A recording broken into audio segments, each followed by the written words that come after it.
Hello.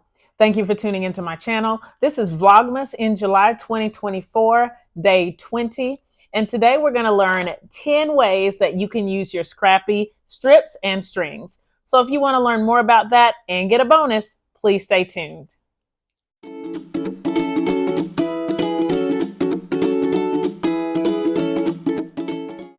I am really excited to share this video. I think it's going to be a lot of fun. It functions sort of as a tutorial, but also kind of a show and tell for some of the quilts that I've made. I love working with strips and strings. To me, they are different. So I'll explain what I mean by strips and what I mean by strings. So in my stash, I keep a selection of 2.5-inch strips that are full width of fabric. So these are my color strips. I just keep them in these little plastic bags because I don't have a big collection of them right now. I have been working through them, making several projects. So if you've been following the channel, you'll see some of the projects, but I will list them as we go through these 10 ways to use up your Scrappy strips and strings. So I don't have as many as I normally would or whatever as I've had. I usually, if I'm cutting a piece of yardage, I will cut a 2.5-inch strip off before I cut what I need. Or like if I only have, say I have 12 inches of a fabric and I need a 6-inch square, or a 6-inch strip, I'll cut that strip off and then cut another 2.5-inch strip to go in here and then cut the rest down into smaller scraps. So these are my width of fabric strips that are 2.5 inches. For the pieces that are smaller than 2.5 inches, unless I have a specific color scheme or project that I'm working on, then they will get cut down into smaller pieces, either 2.5 by 4.5-inch rectangles, which I just recently started for potato chip blocks, or 2.5-inch squares. So it depends on what I need it for. If I don't need it for anything, then those are my two cutting measurements, the potato chip size and the squares. So I consider these my strips. So 2.5 inches are my strips with the fabric. My strings are anything smaller than 2.5 inches wide, but longer than 5 or 5.5 inches. So this bag has a ton of strings in it. And then I have a chest of drawers over there that has 2 big drawers. One drawer has neutrals or low volume strings. And then the bottom drawer has more color strings. So I have all of these different cuts in my stash. So when I want to make a quilt using strings or strips, I have my strips here, and then I have my strings in this bag and over in those 2 drawers. Now I do have a special project that I'm working on, and I'll show you this. I'll admit it's a little gross, but I'll show it to you anyway, because I have a project that I want to work on that I'll show you in a minute. And I've pulled some strings of 3 colors. So I put them in this shoebox, and what I did was I went through all of my string storage places, pulled out these colors, and then as I'm cutting scraps, if the string matches these 3 colors, then it goes here in this shoebox that needs to be worked on. I haven't worked on this project in a while. So yes, so all of these are places that I currently store my strings. That one can go in here. Okay. So we're going to go over the 10 ways that you can use your Scrappy strips and strings. And of course, this is not the definitive list. There are so many different ways that you can do this. This is just 10 ways plus a bonus that you can create your strings. So we're going to start or create your projects using strings. We're going to start with string quilts or string blocks. Now I'll show you a few examples. And when I say string quilt, string blocks, you can use strings that are varying widths, that are all different widths, or you can pick one width or two widths to make your entire quilt. And either way, it's going to work and be gorgeous. I have a few examples. So these are some examples from my current stash, but then I'm going to show some pictures here of some quilts that I've made using these techniques. So here is a string block. This actually was made from the shoebox. And so my goal for this is to have a navy blue center and then green on one side and gray on the other side. So that's the goal. These are 10 inches and I'm using a fabric foundation for these. These strips are all different widths, but they're going to look really great once I have everything stitched together like I would like. The example behind me is all the same width. These are all using 2.5 inch strips that came from these bags. And so they are all the same. And this one uses a paper foundation. So I sewed everything down on paper, whereas on this one, I'm sewing it down on fabric. Typically, and for me, when I do strings, I put them on a foundation. So it gives me a pattern to cut from. And I don't feel like I'm wasting fabric because I'm not sure exactly how much I need. So the foundation works well.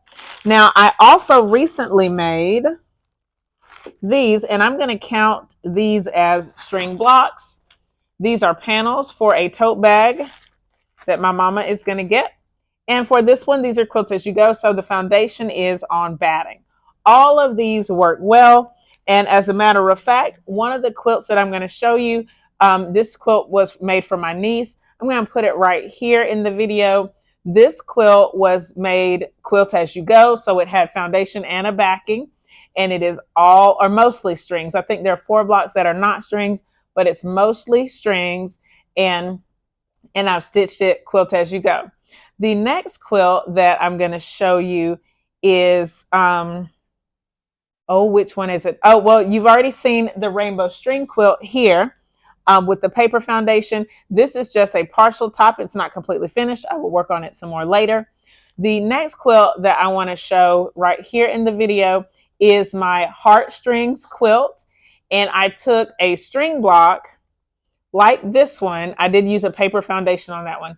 String block, and I combined it with a solid square. In that quilt, the solid square was denim, and I created some half square triangles. So you can see that. And as long as something is a square, you can use it just like any other square to piece with. So making half square triangles or anything like that works with string blocks. Plus, you don't really have to have a pattern. It's mindless sewing. You don't have to think about it. Okay, so string quilts is a great way to use up your scrappy strips and strings. Okay, the second way that you can use it is a jelly roll race quilt.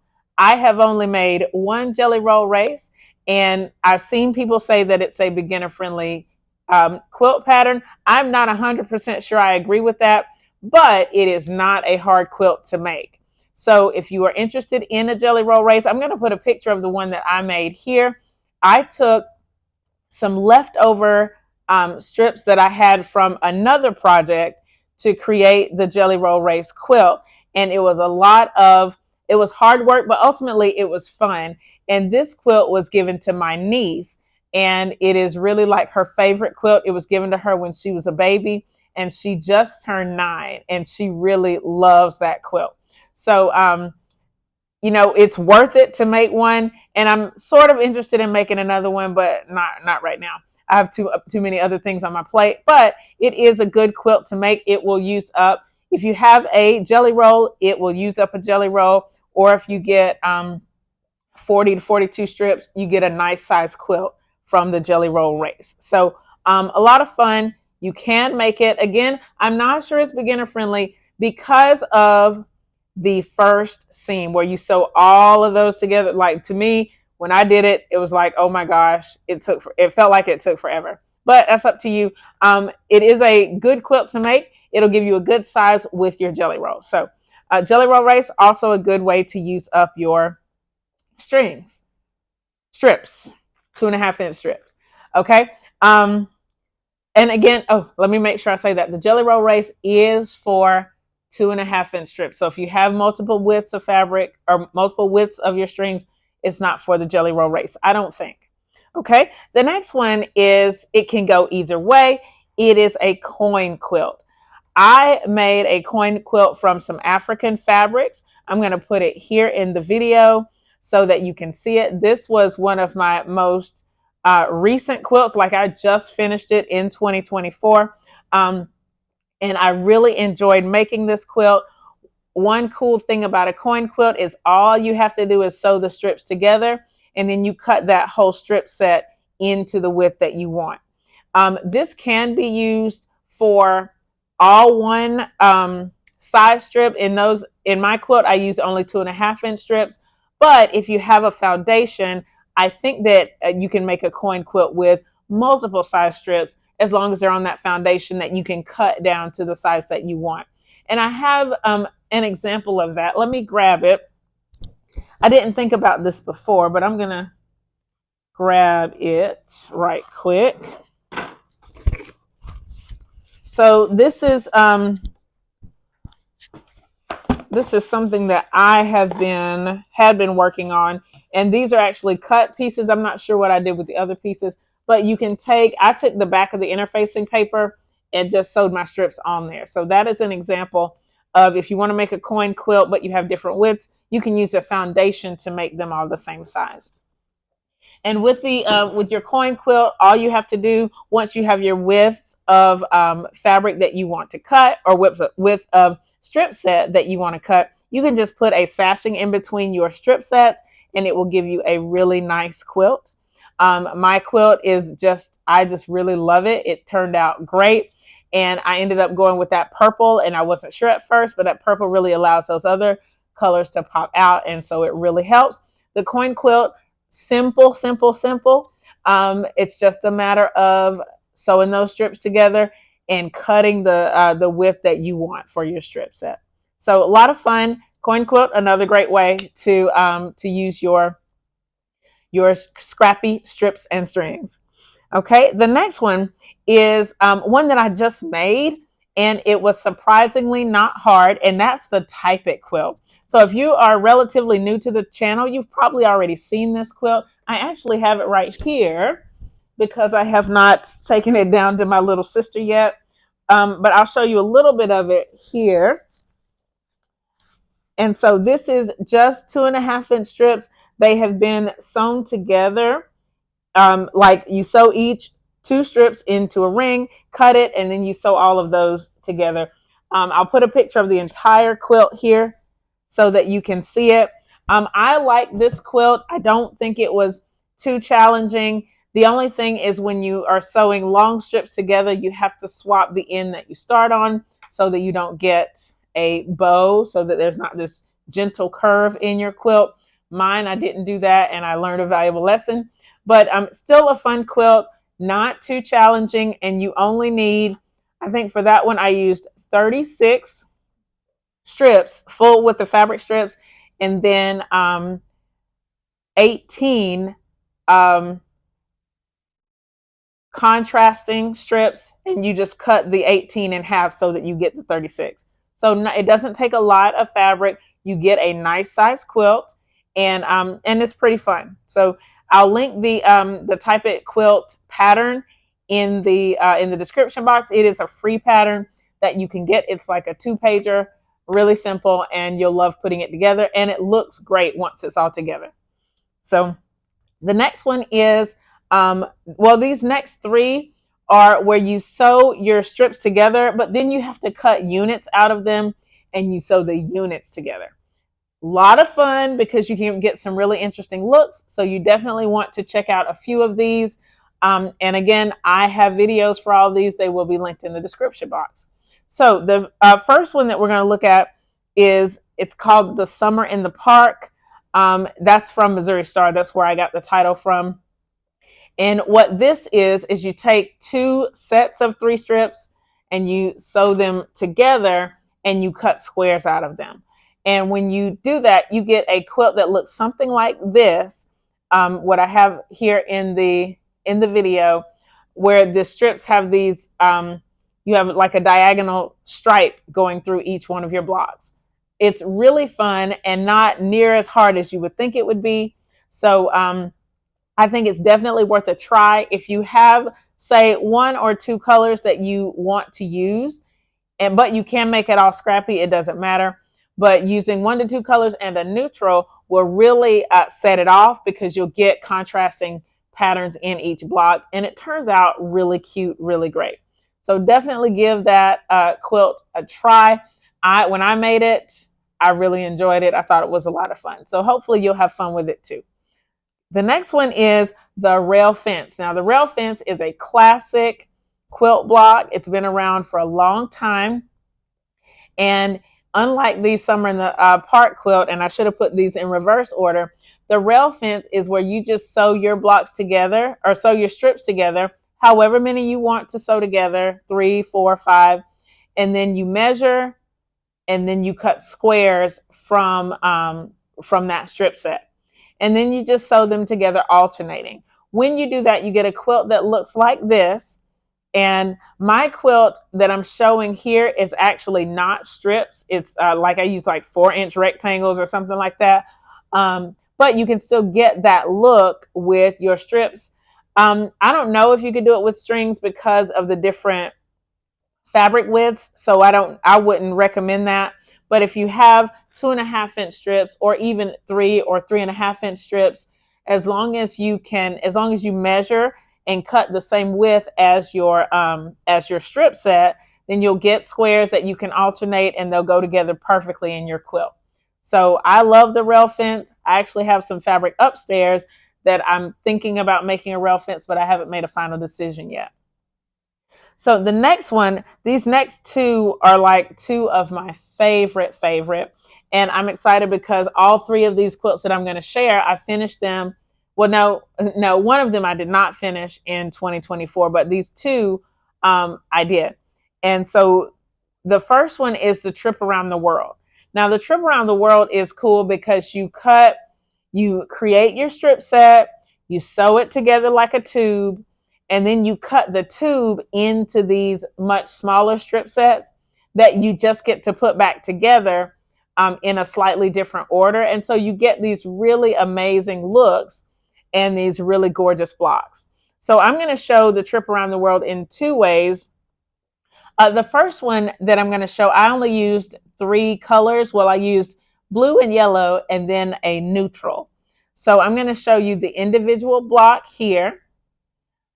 And then I'll show you the finished quilt where all of the blocks have been turned in different ways to get a specific pattern. And that quilt has been, it was so much fun to make. I'm so glad that I took the time to make it. It turned out great. And I was able to use up several 2.5-inch strips. For that quilt, I used a jelly roll that was the blue and white. And then I had another, it wasn't quite a jelly roll. It was like a 24 strip of one color of fabric that I was able to get and put it together with those. Even though those strips were not from the same jelly roll, they look great together. Those colors, blue and yellow with that white, it really popped that quilt. The second one that I want to show you is a rainbow trip around the world where I used 7 colors to create the block, and then as I create the strip set, and then as I cut the blocks up, I got some really cool looks. So you can see that all throughout the quilt. It turned out great. And the trip around the world, it looks very complicated. It looks like you sewed all these tiny squares together, and you really did not. So you get a really spectacular look for not as much work as people think you did. So it's really worth it to try the trip around the world. The next one is a little bit more challenging than the trip around the world, but you get an amazing effect. And that is the Bargello quilt. So for a Bargello, it's the same principle, except you don't have to make all of your strip sets the same width. So as you cut them, you can cut them at different widths. I have 2 examples that I want to show. One is something that I started several years ago, like my first attempt that I fleshed out into a larger quilt. It's going to be here in the video. And then the next one was a quilt that I made for my son for his graduation. And it was designed for him to look like a heartbeat because he was his mama's first baby. And so it's like the heartbeat Bargello quilt. And it came together so great. I was really excited to come up with that pattern and create it for him. And I actually have a quilt along on the channel here, so you can check out the entire process of making that Bargello. And that quilt is it's in my Etsy shop. So if you want to get the pattern for the Heartbeat Bargello, it is in the Etsy shop. Check out the description below. You'll find a link straight to the shop. So we've talked about just sewing the strings together. We talked about sewing the strings together and cutting units to create your quilt top. Now, the next way that we can use our strips is to combine them with squares and rectangles to make some different looks. So one of my favorite ways to do that is in the log cabin. And so with the log cabin, you take your strips and you have a center square and you sew them in a certain order around the square. And usually one side is one color and one side is another color, or darks and neutrals or something like that. And I have two examples. The first one is it's completely scrappy, all different colors versus a neutral here. So you'll see it here in the video. This was a quilt that I really enjoyed making. It was a lot of fun to create. This one I used 1.5 inch strips. So they finished as like 1 inch in the quilt. Really fun. And when you make a log cabin, they don't all have to be the same width. So another thing that I did was on this next one is I did my light strips at 1.5 and my dark strips at 2.5 inches. And so as you put those blocks together, they appear to create some curves in your quilt top. And that is a lot of fun to play with and to see how many different looks you can come up with for your log cabin. It's so much fun to try that out. So hopefully you'll give the log cabin a try. There are tons of variations of the log cabin, lots of different options that you have for it. So definitely give that a try if you have not made one before. And then the last two, well, this isn't the last two. These are the pre-last two.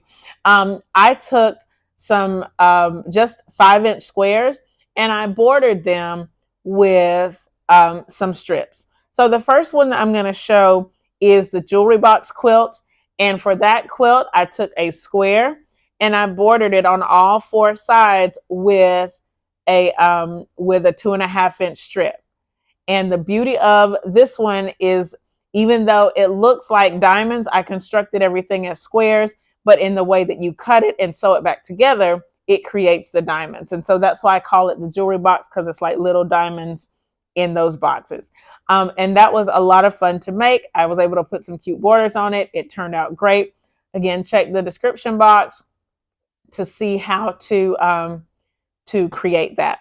And the last quilt that I want to share is the jewelry box quilt. Nope, just kidding, is the busybody quilt.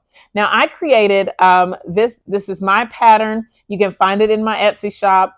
I really like the way that this quilt came out. I actually made it in 2 different colorways, but I think this one was my favorite. I took the 5-inch squares again, and I bordered them on 2 sides with a 1.5 inch strip and a 2.5 inch strip. So it was a lot of fun to put together. There are several sizes on the pattern, so you can find that again in my Etsy shop. Check the description for a link to get to it. So a lot of fun, a lot of different ways to create using your strips and strings. And then there is a bonus. So you can create, like I've talked about so far, your entire quilt with your strips or your strings. But you can also use your strips and strings to create additional parts to your quilt.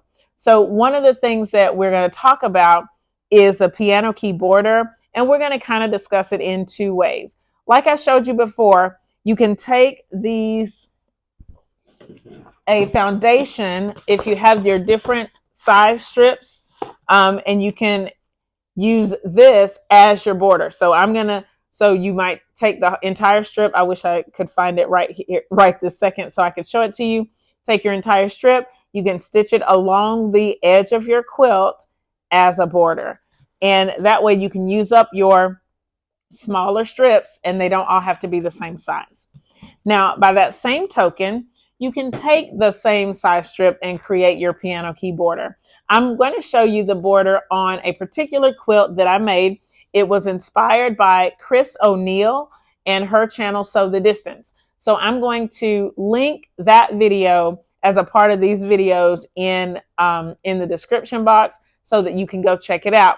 That quilt only used 2.5-inch strips, and it was a lot of fun to make. I think I used 32 2.5-inch strips, but I don't, or 28 or something like that. But she created some different blocks. Some of them she left as entire strips. But what I really want to show you is the piano key border that she put at the top and at the bottom. So I'm going to kind of zoom in a little bit on those. You can see that it's just a lot of different strips just sewn along the side of the quilt to make a nice, creative, fun border. So you can create your entire quilt using your strips and strings. If you want to add an extra border using piano keys, you absolutely can do that. And like I said earlier, there are endless ways to use your strips and strings in quilts. If you have some ideas that I haven't thought of, please leave them in the comments below and share it with everybody else. I know we would love to read your comments and use some of your suggestions. This has been a lot of fun to make. I'm glad I got to share it with you. If you have any questions about what you've seen in this video, leave them in the comments below. Thumbs up this video and share it with your friends. Subscribe if you haven't already. Thank you so much for watching, and I'll see you next time. Bye.